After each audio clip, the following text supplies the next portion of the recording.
Cause like I can't go much like higher than this level, bro. Unless I have CBF on, then I can go way higher. Here, I've kept some CBF for you. You will need it. Thank you. Oh my god, I needed this. Good luck and happy cheating.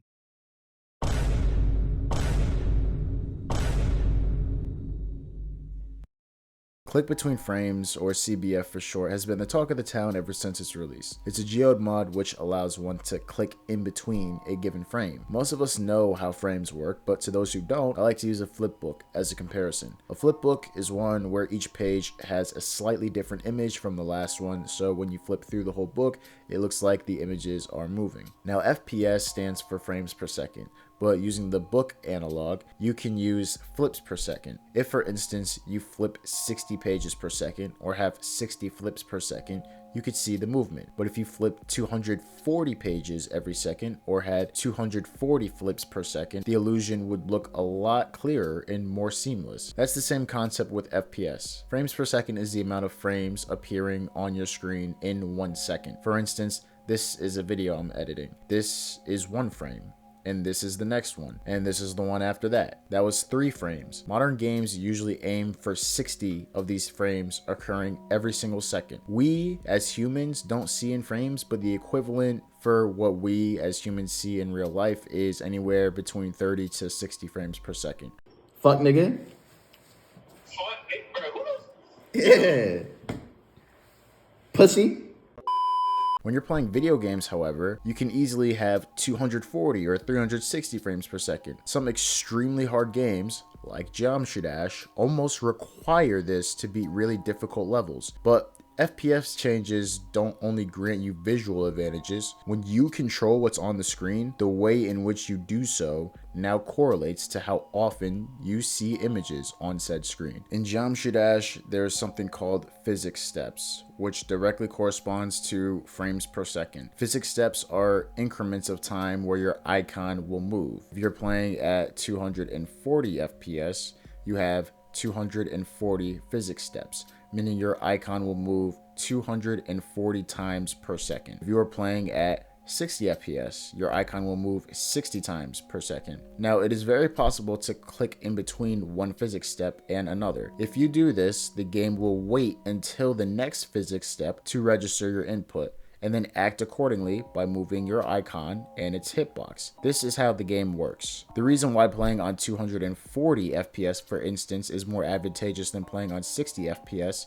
is because there are more physics steps while playing on 240 FPS. 4 times the amount to be exact. So if you were to click in between 2 physics steps on 240 FPS, you would have to wait a shorter amount of time for the game to register your input than on 60 FPS. It is worth noting that in Update 2.2, the game will have 240 physics steps no matter your FPS. However, you may only have 1 input registered per frame, which is why 240 FPS is still advantageous on top of the visual advantage you gain. What CBF does is creates a new physics step the exact moment you click, essentially making it so there is no delay. Your game still shows 240 frames per second depending on your device, and your game will still have 240 steps per second, aside from mobile, which I believe is capped at 120, both steps and FPS. But there is now no set increment from when the game will be able to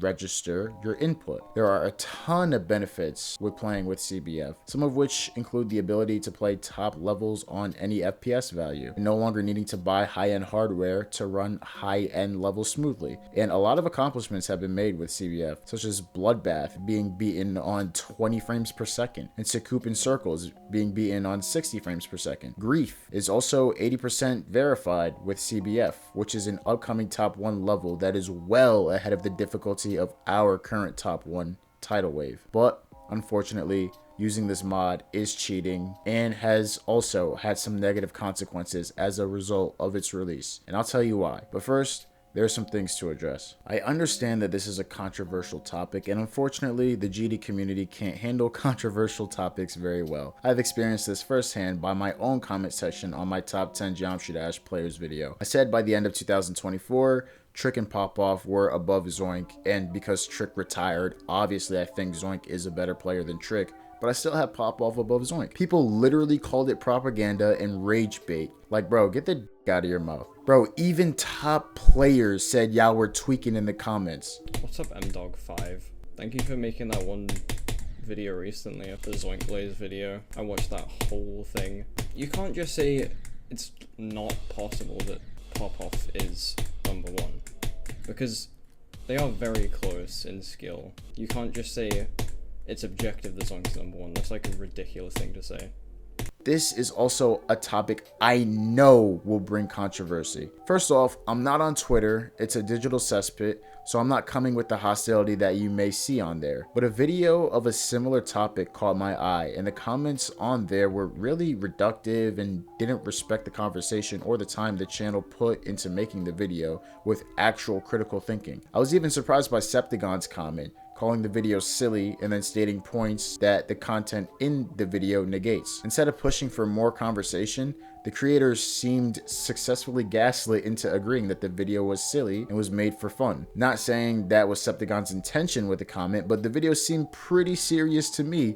He literally averaged all the attempts of Acheron victors across 2 updates to bolster the argument he was making. You don't do that if you're trying to be silly. I say all of this to say that everyone has the right to an opinion. Just don't be a dick about it. We can and probably will have good discourse in the comments, but shit like this is just a waste of everyone's time. I'll engage with the same amount of respect as you do. I make these videos to create healthy discourse within the community about interesting topics, but just don't act like someone's opinion, which is opposite to yours, is hate speech or something crazy. With that out of the way, let's get into it. So to start off, I believe that CBF is an amazing mod and a tool that grants the community more accessibility to levels and more benefits. However, its implementation and its forced normalcy within the top player community is what rubs me the wrong way. And this is because it is a fact that using CBF as of right now is cheating. Cheating in respect to a game is when a player uses methods outside of the normal gameplay rules to gain an unfair advantage over other players,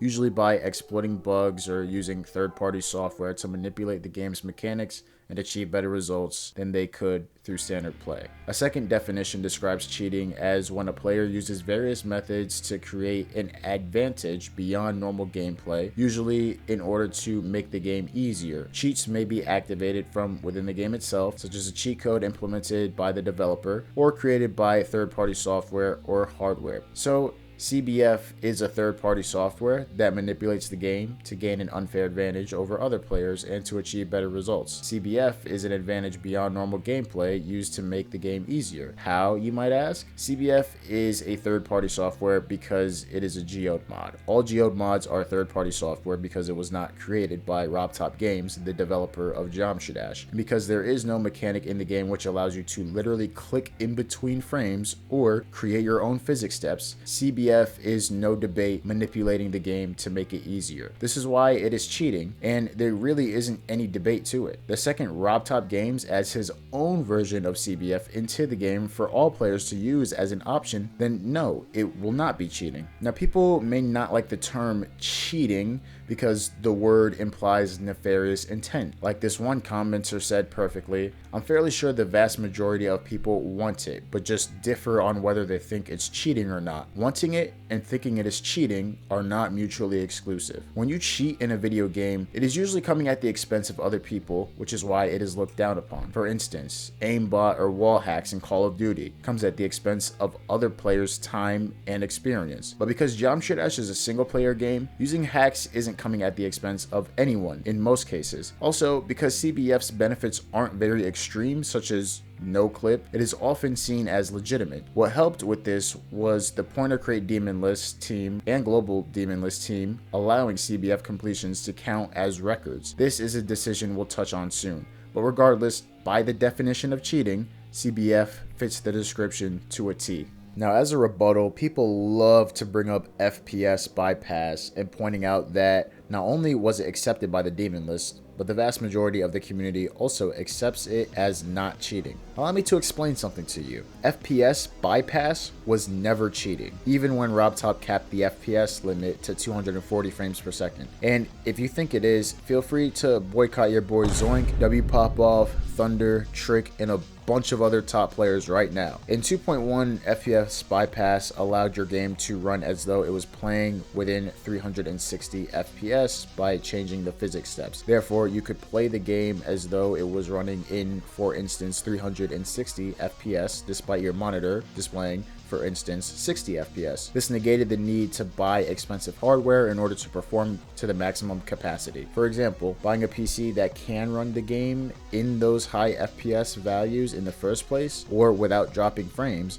would cost thousands of dollars and hundreds for a monitor to output 360 FPS or even a comparable amount of hertz. However, what people don't realize is that FPS Bypass allows you to play a version of Geometry Dash that actually exists. The version of the game was just locked behind expensive hardware. So no matter if you ran the game at 360 FPS, 480 FPS, or 9000 FPS, that is a version of Geometry Dash which exists. With the right hardware, you can open up vanilla Geometry Dash and get the same results as what FPS Bypass gave you, which is why it was never cheating. If you remember Riot, the first famous top player and the one to make historical progress in terms of raising the game's difficulty, such as verifying Bloodbath, some people thought he was cheating because for a period of time, literally no one could beat Bloodbath. His ship movement was suspiciously straight and his icon trail would cut. This is because he played the game on 144 Hz, which changed the physics of the game for reasons we have previously gone over. This was during a time where most other people would use 60 Hz at most, which is why they had the disadvantage and believed that Riot was cheating. Was Riot cheating? No.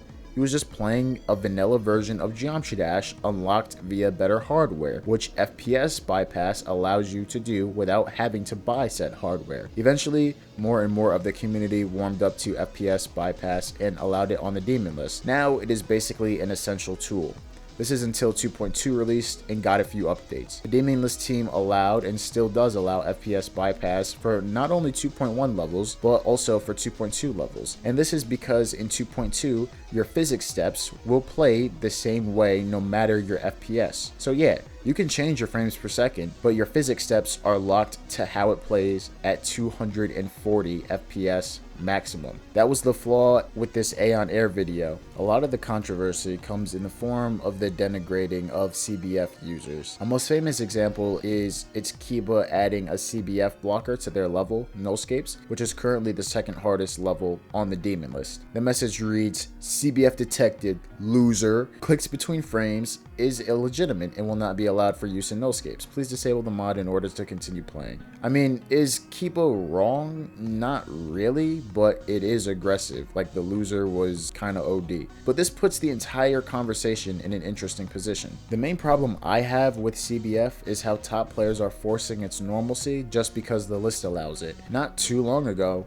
this was the general consensus. Now what if I told you that most players as of recent have been using it for their top level completions? Everybody who beat Avernus after W pop-off used CBF to do so. A lot of people bragged about how Zoink beat Spectre and Anathema in under 2 weeks. Well, he was using CBF. He used CBF to beat Andromeda and to beat Judgment Knights in under an hour. Doggy is using CBF to verify Grief. Trick used CBF on Spectre, Anathema, and the Apocalyptic Trilogy, which is apparently a top 30, but he beat it in 800 attempts. Servax is now beating Tidal Wave with CBF and is in an unofficial race against Tyago, who is not using CBF to beat Tidal Wave. Now some people might ask, who cares? The daemon list allows CBF for their completion, so what's the issue? The issue is that CBF is still cheating despite what the daemon list says. Whether or not something is allowed on the daemon list doesn't change how it impacts gameplay. So yes, the completions should count as records on the daemon list because the daemon list allows records with CBF. That's a no-brainer. However, it's the transparency to the community and players, audience members that is getting foggy. This is because now a completion with CBF and one without CBF have the same value when it physically doesn't and shouldn't be perceived in such a way. For instance, if W Popoff and Servax were to complete Tidal Wave at the same time, do you think they should get the same recognition? Is Trick beating Tidal Wave the same thing as A6 beating Tidal Wave? The clear answer is no. Although they beat the same level, Trick and Popoff did it in the confines of the game and nothing but their raw skill and talent. A6 and Servax, on the other hand, had the aid of a mod. In the eyes of the Demon list, sure, this is the same accomplishment, and that's fine. But in actuality, it isn't, and the audience has the right to understand that. Not once have I seen A6, Servax, or even Zoink mention that they use CBF in the completions in which they used it. They don't have to, but that's what I mean by forced normalcy. Even players who never really used CBF up until very recently, like Mizuki, Tayago, and Nethermind, are using CBF without mentioning it. Again, it's their prerogative, but it seems sort of sneaky, as well as if everyone else is doing it, I can/will too kind of deal. I don't have a problem with top players using the mod to beat and submit a level to the records if said platform accepting the record allows the mod. However, we as the audience at the bare minimum deserve to know whether or not the mod was used in order to properly grasp the magnitude of the achievement. That's all. The other problem I have with CBF is that it will intrinsically mess up demon list placements. The demon list is something we take very seriously as a community, with completions of these top levels getting hundreds of thousands and in some cases millions of views. Placement of these levels is taken by most as an accurate depiction of the hardest levels in the game, an aspect of the game which is super relevant to most of the community. This is why I had a problem with Septagon's comment under a different video that tried to address this topic, as well as a lot of other comments. In my personal opinion, if you're giving an opinion on the demon list, your opinion should be as qualified as possible. If you have list percent on Tunnel of Despair and your hardest before that is Oblivion, your opinion should not be moving Tunnel of Despair from top 7 to top 5. I mean, it's super possible that I'm misremembering, but I believe that was what happened. If not though, you still get the point. Preferentially, you should have at least list percent on multiple surrounding levels, if not beaten them to accurately place a specific level. How does CBF tie into this? Because it is well known that CBF creates major benefits to gameplay, therefore giving the player an easier experience, a placement opinion may be thrown off. Now, I love how this comment was being sarcastic when in actuality, it is exactly the case. Just a preference, this is not taking into account a level that becomes physically easier than another because of an update and then people pointing out their opinions. Acheron. I think we all know that 2.1 Acheron is at least top 3, probably top 2 in the current list, but it's currently top 5 because 2.2 apparently nerfed it, and that's completely valid. Now back to what we were talking about. Take Zoink, who beat the entire top 10, though he beat 2 and when Andromeda gets placed 3 of these levels with CBF, the rest without CBF. That adds a layer of inaccuracy to his opinion by virtue of him using CBF. This is because he used a mod which made the experience of beating the level easier, so now he automatically has a lesser idea of the actual difficulty of beating said level. Let's just say, hypothetically, Andromeda is actually harder than Avernus, but since Zoink beat Avernus without CBF, making the whole experience harder, and he beat Andromeda with CBF, he'll likely be extra inclined to believe that Andromeda is easier than Avernus. Now, should the opinion count?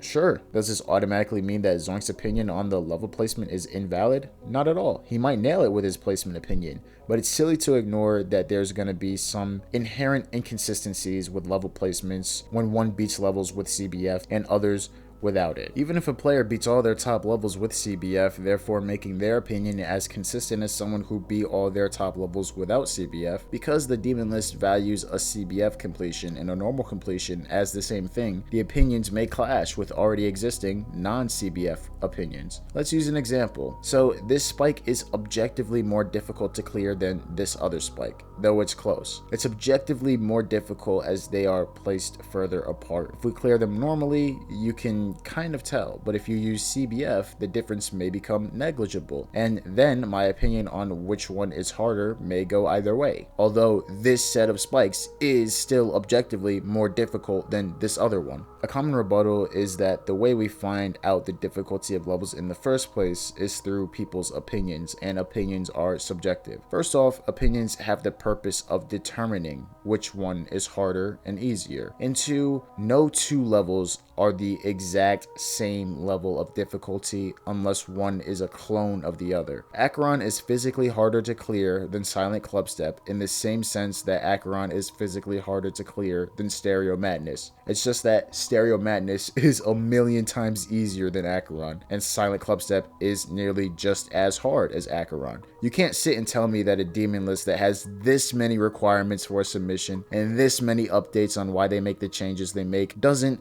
or shouldn't strive to have the most accurate list possible, and having placement opinions with CBF fighting those without CBF is inherently going to make things shaky. Now, a lot of people try to downplay what CBF actually does for the player and also assert situations which do not apply to the ones I'm talking about. Firstly, we'll address the downplaying of it. Someone said that CBF is like using a SEO device. This is only part of the comment and more was stated, but the rest of what they said does not affect or change the context to what I'm showing you. As someone who switched from keyboard to SEO device and has played around with CBF, I can confidently say that no, CBF and a SEO device are not comparable. I actually ran an experiment to show you how much CBF improves gameplay if it isn't already obvious via the amount of pros using it. SEO device has a polling rate of 8,000, rapid trigger, and adjustable actuations for the rapid trigger. SEO device feels way better than my Apex Pro TKL 2019 keyboard, but it is not comparable to CBF. CBF in my experience is like aim assist for ship and wave, making carrying out click patterns for those game modes way more reliable and comfortable. It makes every other game mode play honest, like the cube and the spider are actually noticeably more accurate in terms of when you click. The UFO is similar, but to be honest, it feels a little weird at first and it takes a little bit to get used to. And also CBF, in my experience, completely eliminates certain choke points in levels, like Crack's UFO and Bloodbath, as well as Esther's ship and Supersonic G-Boy transition and this part in Purgatory. Getting rid of choke points is huge. Here's my log. This is after I beat the Insane Demon Purgatory. With CBF and keyboard, it took 70 attempts. With just the SEO device and no CBF, it took me 77 attempts. So based on my attempt count for each rebeat, you might already say CBF is like using SEO device because 70 and 77 attempts are comparable. Okay, well, when I rebeat Purgatory with the SEO device and CBF, it took me a grand total of 25 attempts, and a normal rebeat of Purgatory with just my keyboard, which is when I was the most consistent due to it being my final rebeat, took 162 attempts. So essentially, when using my 1000 polling rate keyboard, CBF took my attempts from 162 to 70. When using a SEO device, it took my attempt count from 77 to 25. It's clear that no matter what device you use, CBF makes a difference. And yes, attempt count doesn't tell the full story, but my experience was a lot easier with CBF, let me reassure you. Choke points in Purgatory just didn't exist anymore. The wave and ship felt like it actually didn't want me to die. At the end of the day, you're trying to compare a hardware upgrade to a mod that literally changes how you interact with the game. To my next point, people will no doubt explain how CBF has made them able to beat harder and harder levels on their outdated hardware, which would be very tedious and difficult to do without. People will no doubt mention how it will only make the game more fun, and I agree, but that is not the conversation we're having right now. This nigga don't belong in the conversation. Why the fuck he keep? This nigga don't belong in the conversation. Why the fuck he keep? This nigga don't belong in the conversation. Why the fuck he keep? Most people who benefit from CBF aren't playing Geometry Dash at the highest level. Most people who post Geometry Dash videos don't get tens of thousands, if not hundreds of thousands of views when they clear the hardest levels in the game. I'm not opting to have people stop using CBF because it is beneficial to the game. Hell, if it was added to the main game, I would be using it all the time. Again, something being good for the game and cheating aren't mutually exclusive. What is my solution to everything? It's actually pretty simple. I think transparency is the key, and records with CBF should have a little icon next to them on the pointercrate website. I think that's pretty harmless. I also think that if you want to give an opinion on level placement, you should have list percentage without CBF on said level and either surrounding levels, meaning the level above it and the level below it. If you beat the level with CBF, you definitely have what it takes to get list percentage without it. I know as someone who's tried CBF. Now, I think CBF should be added to the game, and I will be using it if it ever does. However, Robtop not adding CBF is understandable. I think this is a case where everyone will benefit with it being in the game. However, where do we draw the line? Is Robtop supposed to add other mods into the base game because they end up being good for the game? I personally think Robtop needs a development team, and that is a whole separate video for another time. You would also need a team so that decisions for the game aren't solely and entirely his, such as the rate tidal wave drama, which respawned completely because Robtop didn't have an affinity for the level. Like, who cares if you don't like the level? Rate the damn thing. It's the hardest level legitimately verified in your game. Recognize and appreciate the fact that people are continuing to push the limit of your game. It wasn't like it was an exasperation level of ugly to where it just wasn't rate worthy. And I think if Robert had a development team, more than one opinion can butt in when it comes time to make difficult decisions for the game. One decision I will back, however, is if grief doesn't get rated. As we all know, Robtop does not rate levels that are verified with CBF, and that's perfectly fine. As we have established, CBF is a mod, and using it, although healthy for the community, is cheating. Therefore, a level beaten with CBF, especially a new top 1, can be used to artificially bump the skill ceiling of the game, and there's a chance that it isn't possible or significantly more difficult on the base version of the game. Even if you don't agree with what I just said, the bottom line is we all know that Robtop doesn't rate levels verified with CBF. So are y'all really gonna sit and beg Robtop to rate grief when Doggy verifies it? I mean, why would this be the exception? Because it's a top 1? Because Doggy verified it? Because Ice Caved made it? Because it's been a year of grinding? Doggy knew the risks before verifying the level and decided to use CBF anyways. That's on him. And if the demon list adds an unrated level to the list, then they need to go back to the drawing board. Do they have a global demon list vision where stuff like this takes place? And then it also begs the question, how do you accurately know how much harder grief is than the other levels? If grief is beaten with CBF, it's probably as a level in itself way harder than what the verifier states, as they have beaten an easier version of the level. Again, this will turn the issue of mixing CBF opinions and regular opinions, but then turn it to 100. All in all, CBF is healthy for the game. However, we need to be pushing Robtop to add it in so it can become legit, because until then, factually speaking, CBF is cheating. Opinions on the demon list with levels completed with CBF need to be considered carefully, and for now, should probably have less merit than those who beat the level without it. It's not a thing against CBF users. It just makes more sense to rank the actual difficulty of the level without the aid of a mod. Finally, top players need to be transparent with their use of CBF until it becomes a legitimate asset to the game. Do not beg Robtop to rate grief, and Robtop needs a dev team. More on that later though. If you guys enjoyed the video, make sure to drop a like, consider subscribing if you like the kind of content that I put out, and let's have some discourse in the comment section. I'll catch you guys on the next one.